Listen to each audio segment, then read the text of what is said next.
So ayun mga ka-farmer, magandang araw sa inyo lahat. So andito ako ngayon sa Magasbas ulit.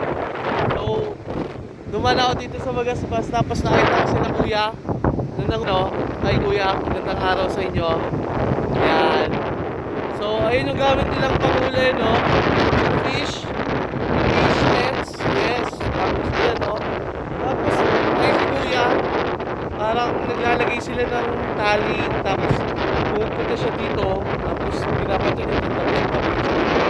Tapos ito, yung nahuli sa net, no, mga ka-farmer.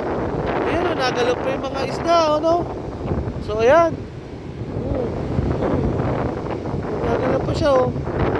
Ayan, oh. Oh, talagang dami na rin ang nahuli, mga ka-farmer, oh. Eh, plus ito, oh. So, ayan.